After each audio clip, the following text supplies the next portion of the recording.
Hello everyone. This is a supplement to Lecture 15, which is on kinematics and the continuity equation. And in this example, we're going to be deriving or starting a derivation to the continuity equation in cylindrical coordinates. And this is to help you with your homework. In class, we did a derivation of the continuity equation in Cartesian coordinates.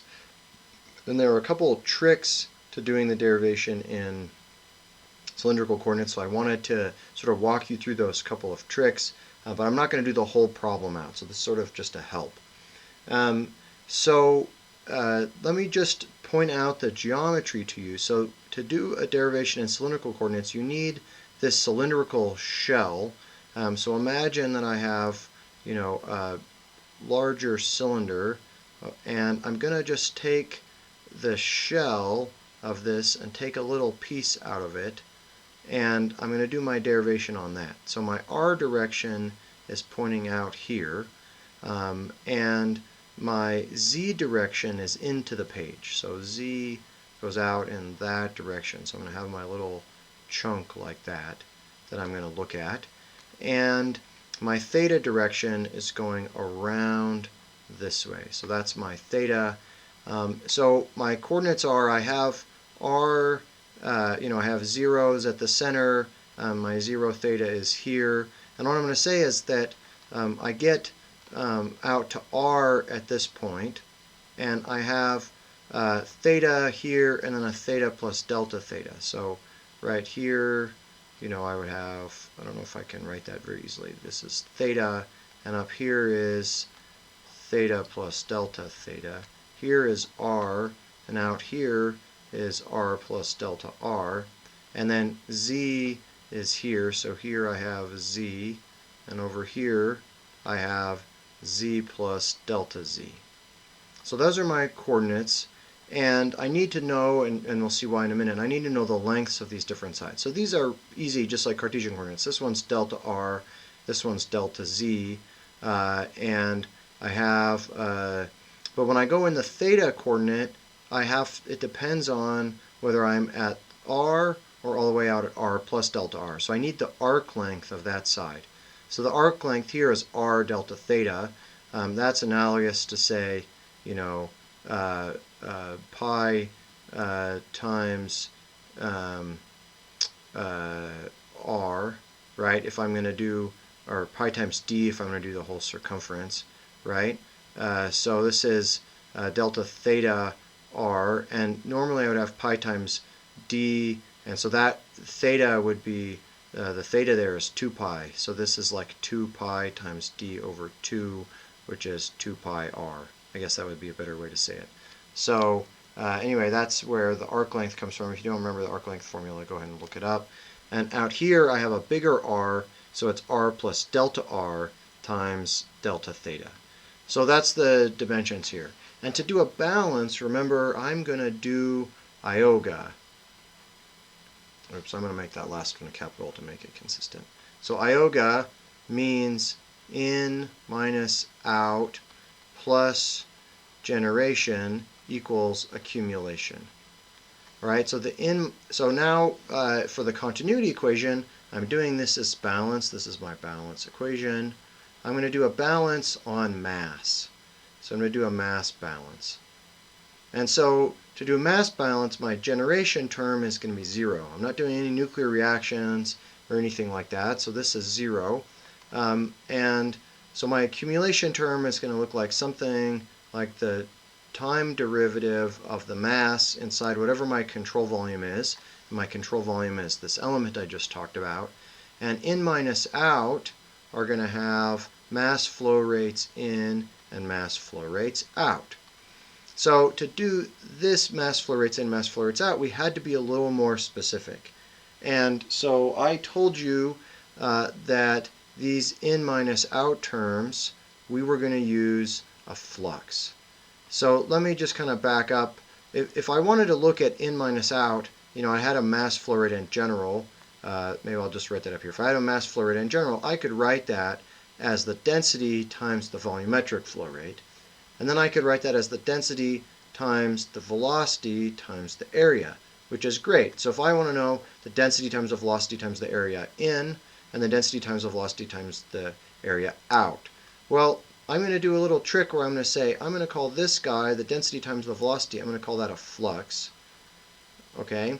And I want to know the direction of the flux, and so I'm going to call that rho v times velocity. And then I have the area, and my area can also have a direction, which is its unit normal. And so then I have the unit normal times the area, and this is going to take care of the in minus out. But I need to have, there's a sign change I need to add here. I need to add a minus sign. And I need to do that because if I take my area here and the unit normal is out like this end, and I'm looking at a bunch of velocities going into that surface, then that I want to know what's coming in, which is my negative sign. I want that to be positive. I want my velocity dotted with that direction in to be positive, so that in is positive and out is negative. So I have to add this minus sign here to do that. Okay, so that's how I do this. I have this hopefully is a review from lecture. I have dmdt is my accumulation term, and then this flux dotted with the minus unit normal times the area gives my mass flow rate in and out. So to do this in cylindrical coordinates, I have to calculate these different pieces. So to the first part, I'll call A, is to do the accumulation term. So accumulation term. And in the accumulation term, I need to know dm dt, which I need to know what the mass is. So I need to know the change in time of the rho times the volume. And I want to know just this differential volume. So how am I going to go about getting that? Well, what I'm going to do is I'm going to find the area or the volume of the big cylinder, and then I'm going to subtract the volume of the little cylinder on the inside. So this is going to be big minus little. So that's how I'm going to get just that little thin slice. Okay? And so to do that, I'm going to have, d dt of rho, and now I need to find this delta volume. So what's the, volume of the outer part? Well, I need to use, my formula for the volume of a cylinder is equal to pi r squared h. So it's the area of that thing times h. So now I don't want to have, I could rewrite this as 2 pi over 2 r squared h. And this 2 pi, that's a theta. So that's like theta over 2 r squared h. So that's what I want to do here. I want to have my delta theta over 2, and then my r on the outside is an r plus delta r squared, and my h in this analogy is a delta z. So that's my first term. That's the big part. Now I want to subtract the little part. Well, I use the same idea. I have a delta theta over 2 times r squared delta z. And now I have just r instead of r plus delta r because I'm going along this inside. Alright, so now I can close that off. I guess I need the rho to be in front of both of them, so I'll add a little rho right there.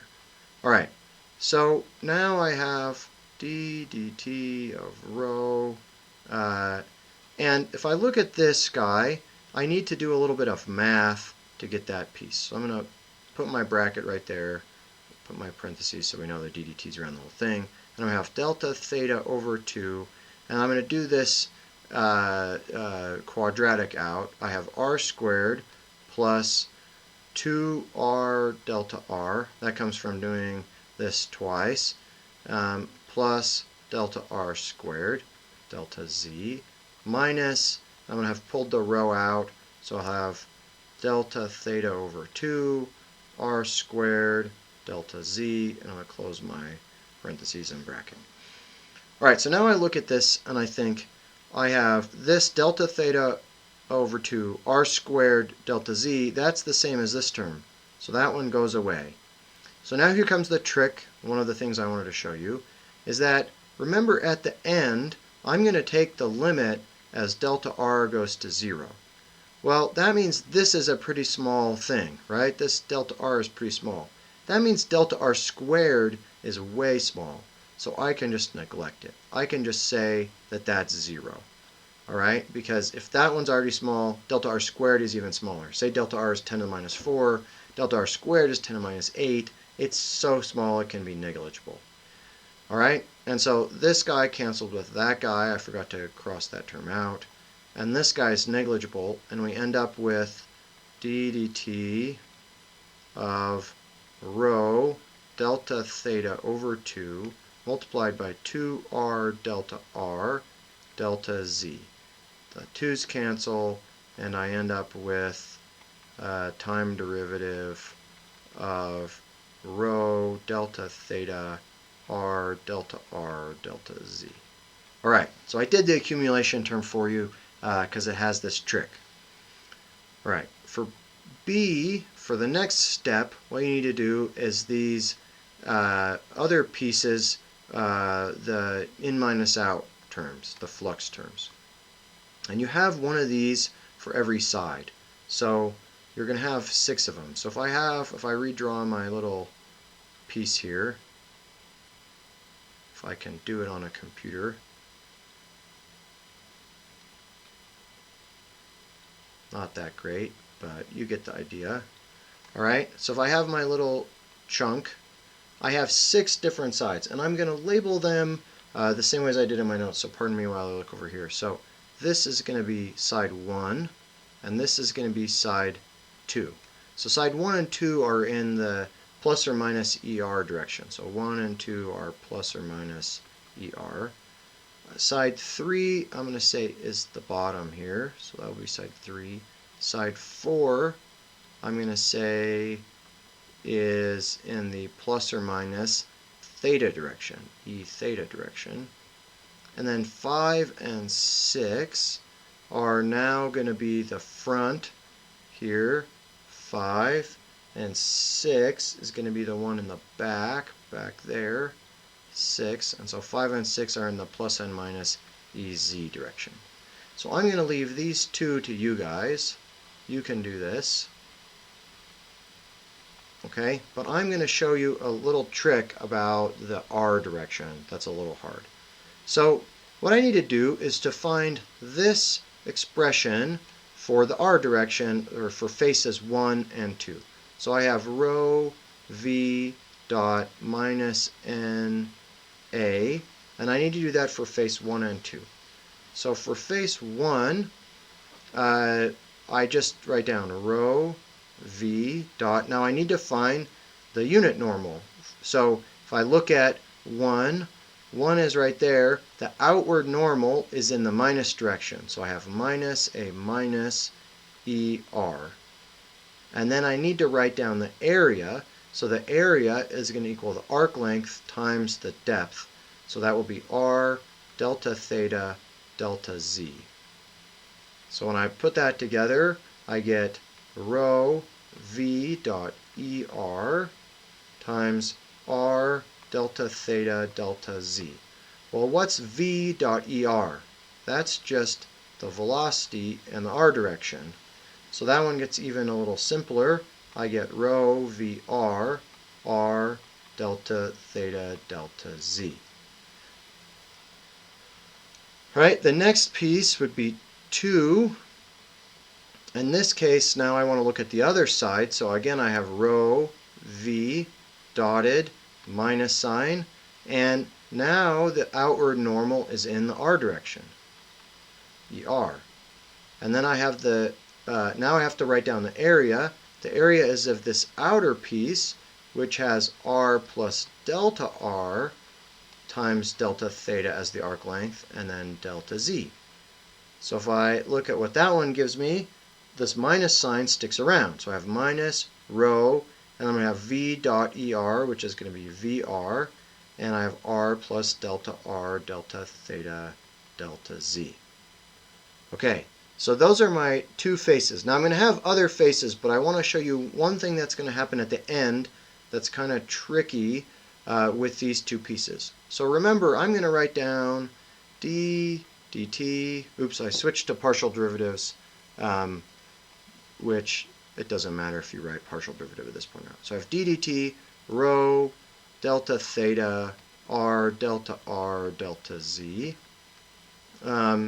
equals, and I'm going to have these two pieces come down. So rho vr r delta theta delta z minus rho vr r plus delta r delta theta delta z.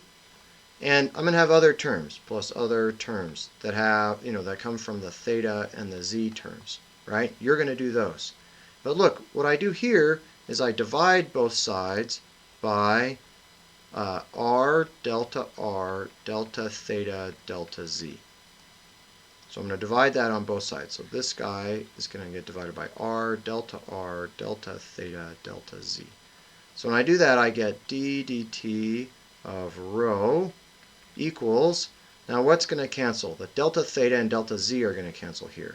So I'm going to have rho vr r minus rho vr r plus delta r divided by r delta r.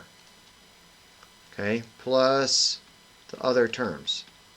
So now the key to these problems, right, or the last step we have to do rather, is we have to take the limit as stuff goes to 0 so we can get derivatives out as delta r goes to 0. Well, I have a problem in that this looks kind of confusing. What is going on here? This isn't my standard, remember my standard derivative definition. Remember that definition looks something like f of r plus delta r minus f at r divided by delta r. That gives me the partial derivative of f with respect to r. Well, look at this. I've got this other r hanging around. But that's okay. I could just pull that out front. But I've got this thing here, an r and r plus delta r. What is going on there? Well, I can write my function as, my function of r can be rho vr r. And if that's the case, if I evaluate f of r, I just get rho vr r. But if I evaluate f of r plus delta r, I get rho vr r plus delta r. Okay, so I can write this like that. I have a minus sign in front, but if I just, let me finish kind of scrolling down there. If I just write that out, I get, I can write I have a minus d dr of rho vr r. That's what comes from that one right there, using this definition. So now that's going to equal, now this is a partial derivative because I have another partial over here, d rho dt is equal to minus d dr of rho vr r, and then I have my other factor of 1 over r that I had to pull out of that piece. Okay, so that is the other trick, is to notice that this piece and this piece can actually be written as a function, rho vr r, where I can plug in either r or r plus delta r. And then when I do my derivative, that will work, and that is all fine and dandy. All right, so those are the two tricks I wanted to show you in this derivation. There are these other terms which follow very similarly from the Cartesian coordinates, and you can work them out on your own and finish the derivation on your own. All right, that's all I've got for you.